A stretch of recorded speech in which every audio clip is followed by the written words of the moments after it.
ஆண்டவரும் இரட்சகருமாகிய இயேசு கிறிஸ்துவின் இனிய நாமத்தில் யாவருக்கும் அன்பின் வாழ்த்துக்களை தெரிவித்துக் கொள்கிறேன். அருமையான தேவ பிள்ளைகளே, புதிய நாள், புதிய நம்பிக்கை தின தியானத்தின் மூலமாய் இந்த நாளில் கூட உங்களை சந்திப்பதில் நான் மிகுந்த மகிழ்ச்சி அடைகிறேன். அல்லேலூயா.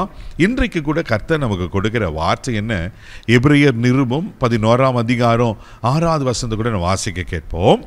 விசுவாசம் இல்லாமல் தேவனுக்கு பிரியமாய் இருப்பது கூடாத காரியம்.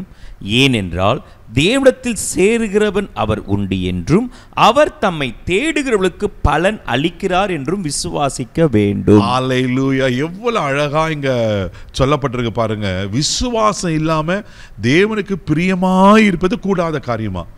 அப்போ கிறிஸ்துவ வாழ்க்கையில, ஆவிக்குரிய வாழ்க்கையில விசுவாசம் மிக மிக மிக அவசியமானது. அல்லேலூயா. நீங்கள்லாம் நானும் யாரு? விசுவாசிகள். ஆமென்.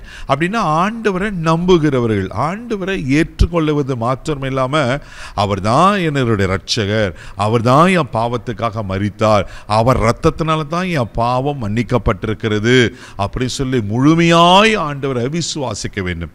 சொல்லப்பட்டிருக்கு, விசுவாசம் இல்லாம தேவனுக்கு பிரியப்படுத்த முடியாது. அவர் நம்ம மேல அன்பா இருக்கிறார்.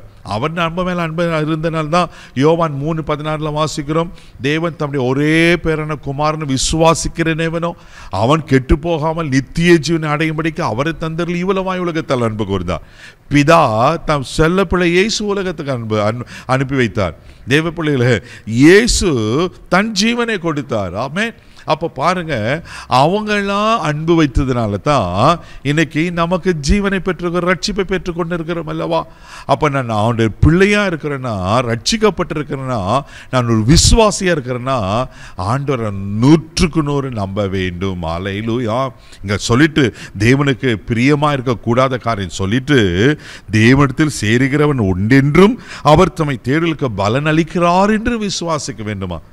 அப்போ ஆண்டவன் நம்ம மேல அன்பு வைத்து பிரிய வைத்ததுனால தன் ஜீவனை கொடுத்தார். இப்ப நான் அவரை பிரியப்படுத்தணும்னா அவரை நம்பணும், அவரை விசுவாசிக்கணும். அல்லேலூயா. 1 தீமோத்தேயுவின் புஸ்தகம் 4ஆம் அதிகாரம் 1ஆம் வசனத்தில் வாசிக்கும் போது அப்போஸ்தலனாகிய பவுல் இப்படியா ஒரு காரியத்தை சொல்லுகிறார். வாசிக்க கேட்போம்.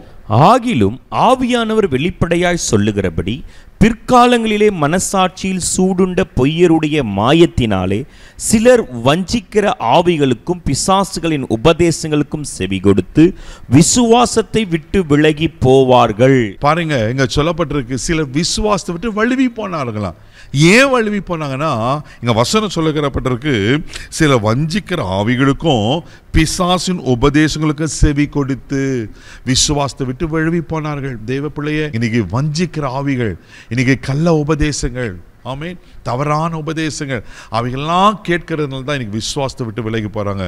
அந்த ஆண்டவர் என்ன விரும்புகிறா? நான் தேவனை பிரியப்படுத்தினா விசுவாசமா இருக்கணும்.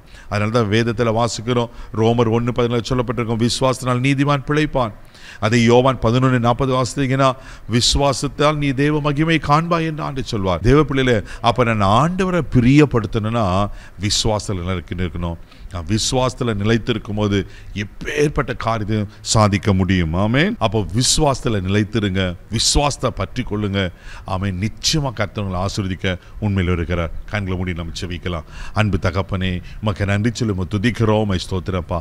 விசுவாசம் இல்லாம உமக்கு பிரியமா இருப்பது கூடாத காரியம் ஆண்டவரே. அப்பா, ஆமென். நன்றி. நீர் உண்டென்றும் நீர் எங்களுக்கு பலன் அளிக்கிறீர் என்று நாங்கள் விசுவாசிக்கிறோம் ஆண்டவரே. ஒருவேளை விசுவாச பரீட்சையில சோர்ந்து போகாதபடி, விசுவாச பரீட்சையில் தோற்று போகாதபடி அன்றே மக்க சோத்திரம், விசுவாசத்தில் நிலைத்திருக்க கிருபைச்சும் இந்த நாள் முழுவதும் கரம் பிடித்து நடத்தும் தெய்வீக பாதுகாப்பாக ஒப்புக்கொடுக்கிற இயேசுவின் மூலம் ஜெபம் பிதாவே, ஆமென். நீங்க விசுவாசத்தில் இருப்பீங்கன்னா கர்த்தருக்கு நீங்க பிரியமா இருப்பீங்க. தைரியமா போங்க. God bless you.